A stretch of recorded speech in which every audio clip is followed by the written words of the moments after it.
Hello, everybody, and welcome to another episode of the Matt and Matt Show, your place for philanthropy news. It's Wednesday in round one, and I'm Matt McIntyre. And I'm Matt Duncan, and things are heating up as always as Wednesday serves as halftime. We're starting to see a lot more supporters getting excited and getting in the game at BFG 18. Speaking of supporters getting excited, every year we have organizations that either run viewing parties by themselves on Friday nights or lean on their community teammate to host those. Matt, what have you seen?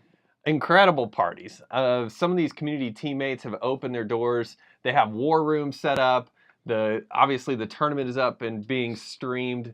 They have food and drink, and people are just having a great time. It's a great opportunity to bring more people into their mission. And speaking of that, one of our great partners here in Indianapolis, Blue Sky, opened their office doors to invite organizations that didn't have a place to go to come to their office and watch round one come to a close. Yeah, that's right. I think over 100 people have RSVP'd for that thing. It's going to be nuts. We want to see pictures too, right? Not only of that event, but any event you have that's a viewing party. Please snap some pics, share those socially, and we'll make sure we get them posted on our social boards in each market. That's right. We got a lot of intensity the next couple days here. So let's get real. Let's show off a little bit of some updates to the app right now. And the first thing we want to talk about is, of course, we're making that Lids High Five front and center. So you can click this. It's going to take you to a help article to help anyone navigate through how to get the Lids High Five.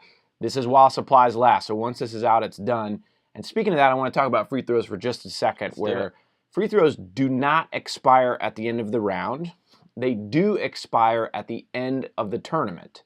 So even if your favorite charity has been knocked out in this round, you could use those free throws to support another organization throughout their tournament run. But once the tournament is done, free throws will be eliminated and expire at that time. So please keep that in mind. Absolutely. All right, let's roll through a couple new ribbons we want to talk about. New ribbons. We love the ribbons. It's a great way to feature organizations, not only past champions. Now we're talking about matchups that are starting to heat up, so that we're paying a lot more attention to these matchups. You can find them not only at bfg.org, but in each individual market where there's a tournament. Those organizations we're featuring on bfg.org are also featured in your local market. That's right. Heating up, we want to showcase those matchups getting really intense, kind of early, but still really exciting to bring up. Absolutely. The next ribbon below that, you see two donuts. And so, we hate to kind of bring the steam of our typical show down a notch a little bit, but we need to. Because donuts, although amazing to eat and delicious looking, they're not great in brackets for good. So we wanted to highlight, at least showcase the organizations, the head-to-head matchups that haven't raised any money so far in brackets for good, and draw attention to that. Because certainly that's not in line with what we've tried to do, what we spent the off-season doing, raising thousands and thousands of dollars available in free throws, so really free money available for these organizations to reach and use, and then also showcase their commitment not only to the partners that we've solicited to help host brackets for good, but their community that they serve. So we hope that, and this is all we'll spend on this, we hope that this donut ribbon will encourage some of these organizations to get themselves off of that ribbon and continue to maximize their participation in Brackets for Good. And if you're new to Brackets for Good, these organizations need your help, which is also what we're all about. So we put it front and center so you can quickly find an organization to get behind and one that needs your points. That's right. So you see the donut ribbon. You can view it by market as well. It's going to highlight exactly what's going on. Moving on. Here we go. So the next thing I want to talk about just for a second is, speaking of great views, I want to talk about our mobile view. So here it is. I've jumped into the Minnesota tournament. Any mobile device should be showing you a view very similar to this, where you got the donate button front and center. You've got our amazing partners that are helping this tournament happen. Speaking of Endeavor, Legal for Good, Super America, and the Knight Foundation in Minnesota specifically.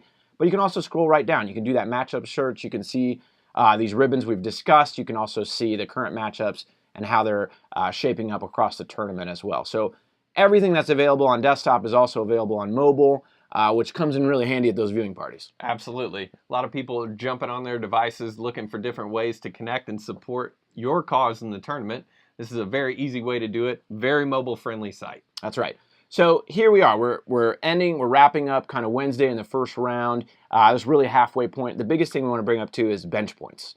Bench points are due tomorrow by noon. Any bench points submitted after noon will not count in this very round. So please get those bench points in if you want them to count in this round. You can find more in your nonprofit locker room with all the details there, and take a look. That's right. And for those that don't know anything about bench points, they're a way to raise funds offline through selling merchandise, hosting raffles, doing bake sales, doing all sorts of different things that are bringing more attention, dollars, and interest to your cause, you can document those and have those points count in the Brackets for Good tournament.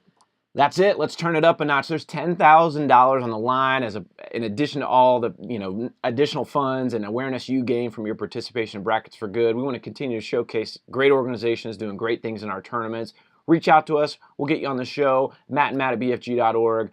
Really exciting. This would not be your face, so just to be clear, we had a couple comments on that. So you don't have to bring your face on the show. We would just bring you in over the phone and add a chance to interview. And a headshot. Maybe a headshot or something. There we go. Too. It's cool. All right, so finally, we can't do this, of course, without the amazing staff here at Brackets for Good, our volunteers that contribute each and every day, especially right now, our amazing partners that fund the whole thing, the donors and supporters out there, and of course, you, our nonprofit leaders. So thank you for making Brackets for Good awesome. We'll see how round one wraps up. Let's do it. Let's do it. Now we got to go get donuts. I feel like that's the only thing we can do. I am so hungry.